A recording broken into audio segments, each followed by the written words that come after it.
This is the story of a young tortoise who lived on a sunny coast near a blue ocean, in a place where it was warm all year long. Oh, sometimes the winds would blow or the rain would fall, helping the plants grow. But it was never cold, and most days the yellow sun shone brightly in the blue sky. Now, this little tortoise had a very good friend. Her friend was a young lizard who lived nearby. The little tortoise and the little lizard would play together every day. They would run and jump and laugh together. They would play chase and dig in the sand and climb trees and talk together. Most of all, they would have fun together every day. Every day, that is, until one morning when the lizard didn't show up to the spot where they always met. Well, the little tortoise looked all around, but she didn't see her friend the lizard anywhere. Where could he be? He was always here every morning, ready to play and have a good time with her. The little tortoise looked to the right to see if her friend was arriving from that direction, but there was no one in sight. So she looked to the left, but there was no one in sight that way either. When the little lizard didn't arrive, the tortoise began to get restless. She looked around one more time, and then she decided to go and search for her friend. To start off, she went to the place where the prickly pear plants grew, with their spiky leaves and red-purple fruits. The fruit was ripe and it smelled delicious, but the little tortoise didn't stop. She was on a mission to find her friend the lizard, and she wasn't going to let anything else distract her. She looked for her friend around the prickly pear plants. She looked for him behind the patch of prickly pear plants, but he was nowhere to be found. So she decided to continue on her way and keep searching for her lost friend. The next place where the young tortoise went to search for the lizard was by the sea grape tree. This was a place where the sea grape tree grew tall and wide, and fallen leaves gathered in a heap below it. The little tortoise and her friend the lizard loved to play there. They would run and jump in the pile of dry crackled leaves. The sea grape leaves were wide and round like pancakes, and when they fell, they got dry and brittle. They cracked and crunched underfoot when you jumped on them. Well, the pile of leaves was large when the tortoise arrived at the sea grape tree looking for her friend. The fallen leaves rustled temptingly in the breeze. But the little tortoise didn't stop to jump in them, even just one time, because she was here to find her friend, and find him she would. She looked behind the sea grape tree to see if her friend was there. She saw more falling leaves, but no lizard. She peered up into the branches of the sea grape tree overhead. She saw a bunch of blue-black sea grapes ripening under the warm sun, but still no lizard. Then she turned in a wide circle and looked all around, but still she could catch no glimpse of her friend. The poor little tortoise sighed. She thought of the lizard's laughing eyes and how his eyes sparkled when they played. She thought of his twitching tail and how it flicked and swished when she chased him. She wanted to find her friend and play with him. Oh, how she missed her friend. How lonely she felt without him. Then the tortoise decided to stop feeling sorry and to start doing something about it again. So she stood up taller and looked around her. She would find her friend the lizard. She just had to keep looking and not give up. But where should she go next? The little tortoise thought for a moment. Then she came up with another spot to look. She would try the place where the white sands gave way to mud flats that baked and cracked in the sun. She and Lizard played there sometimes. They would run across the half-dried mud, seeing if they could leave footprints in the soft surface. So the tortoise walked onward towards the mud flats, feeling the sun warming her shell on her back, determined to find her friend. When the little tortoise reached the mud flats, she looked out across the ground.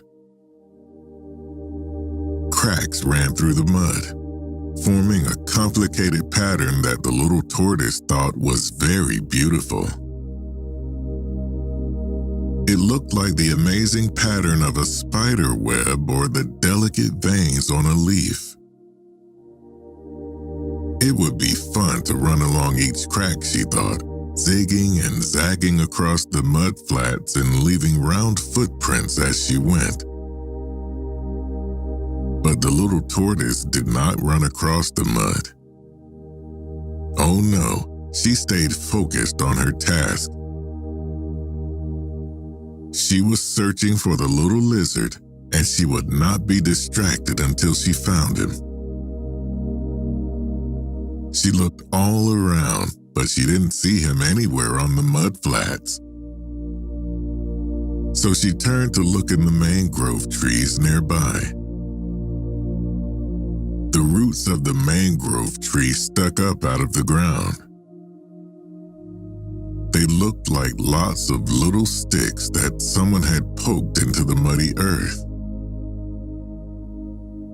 The little tortoise picked her way between the roots. The trunks of the mangrove tree were low, and their branches grew wide, twisting and turning, thick with small shiny leaves. She loved the mangrove forest, but today she was not here to play. She was not here to scamper up the low trunks or run out along the crooked branches. Although she would love to do that if her friend were here to climb and run with her. Instead, she continued on her way through the mangrove forest, peering around the trunks as she went, looking and searching for her friend. But still, she found no trace of him. Where could the little lizard have gone? Now the young tortoise was beginning to grow tired. She decided to sit down in the shade of a mangrove tree and think about what to do next. She would not give up on finding her friend. That much she was sure of. But where should she look next? How could she find him? The little tortoise sat in the shade of the mangroves and rested her tired legs. The day was lovely and warm, and the shade felt cool and comfortable. The muddy ground was soft, and it felt good to sit on it. A gentle breeze blew between the trees, and she could hear the sound of birds calling nearby. If she listened really closely, she could even hear the popping and shifting sounds of the mud drying and cracking in the sunshine. The little tortoise began to feel a little bit drowsy as she rested comfortably beneath the mangrove trees. She sighed contently and then stretched. She thought. She had better go and have some lunch.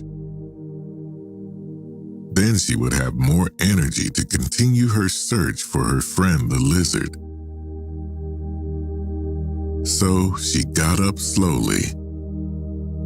She stretched again.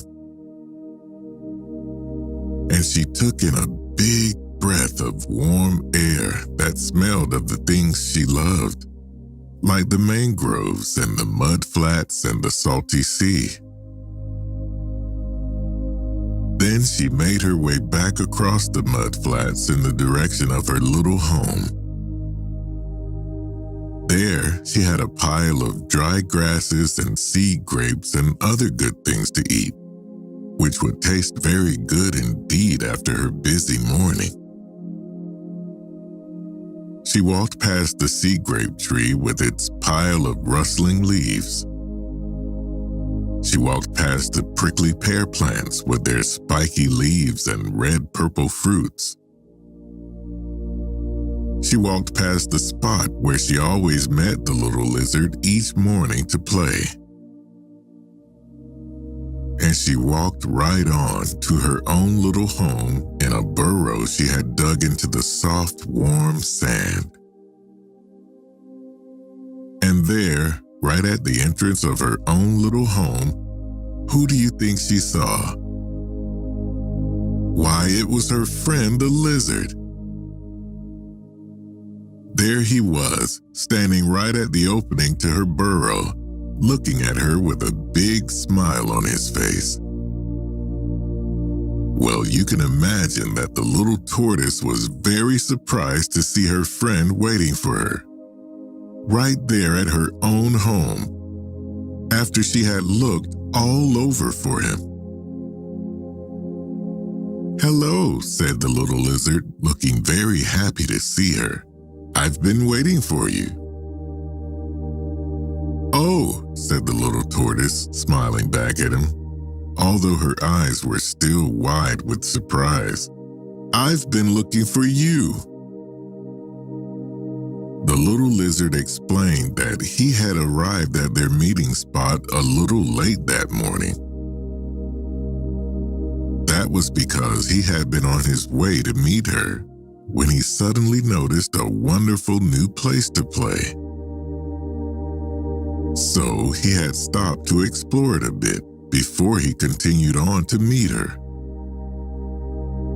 When he did get back on his way and arrived at the meeting spot, she was nowhere to be seen.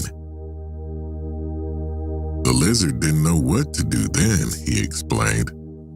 So he had continued on to the little tortoise's home and decided to wait for her there. Well, when she heard the lizard's story, the little tortoise started to laugh. She laughed and laughed and laughed.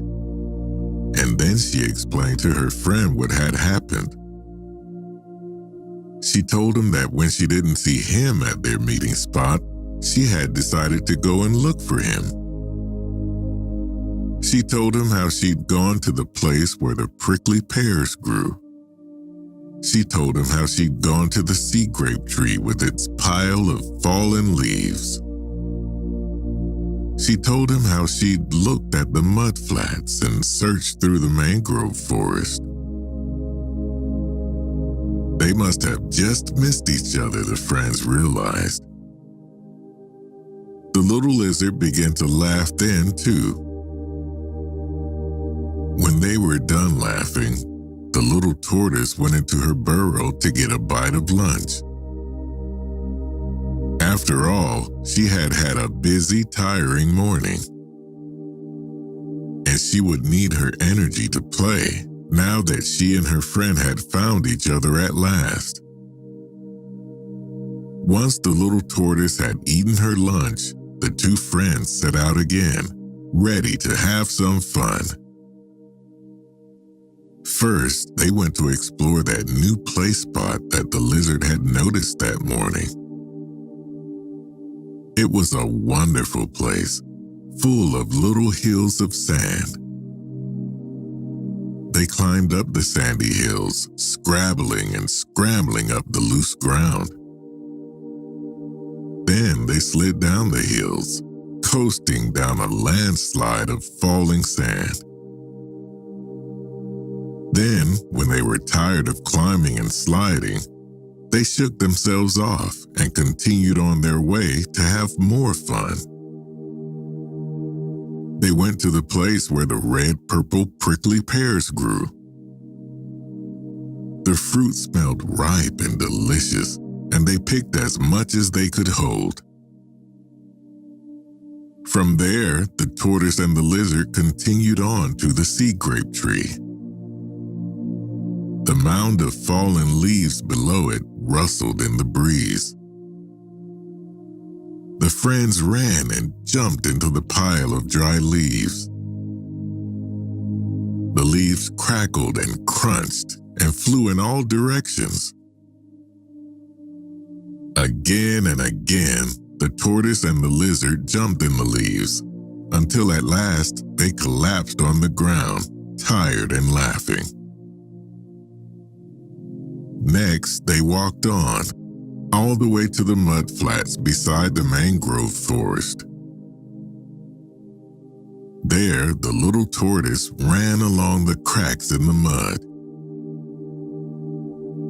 and the little lizard followed her, zigging and zagging across the ground. When they had zigzagged all the way across the mud flats, the friends looked back where they had came from, and they saw their footprints all scattered across the mud in wild patterns that followed the pattern of cracks. After that, the two friends ran into the mangrove forest. They picked their way in between the roots that stuck up out of the ground like little sticks. The little tortoise and the lizard scrambled up the low trunks of the mangrove trees. They skittered out across the twists and turns of the branches. They did all that and even more that afternoon. Most of all, they had fun. They had so much fun running and jumping and climbing and playing and laughing. They had so much fun because they were together. Two friends who had found each other again at last. The sun was out, the sky was blue, and the friends were together. And that was just as it should be. And so once more, the tortoise and the lizard played together every day from then on, just as they had done before. Each day, they found new ways to have good times and wonderful adventures together. Sometimes they would visit all of their favorite places, like the sand dunes and the prickly pear patch, the sea grape tree and the mud flats, and the branching mangrove forest. On those days, they would talk about their special memories and laugh at their favorite jokes. Other times, they would explore new places together. On those days, they would rejoice in discovering new spots to enjoy and new games to play. They would laugh at new jokes and tell each other new stories. All along the way, they stuck together, and they greeted each new day as a new adventure. And then, when each day was done, and the sun slid down behind the sea grape tree, and the land grew dark, they would both snuggle into their cozy dens. They would nestle in as snug as could be, all tired out and contented from their long day of play. And then they would drift off into a deep, deep sleep to dream of the next day's fun.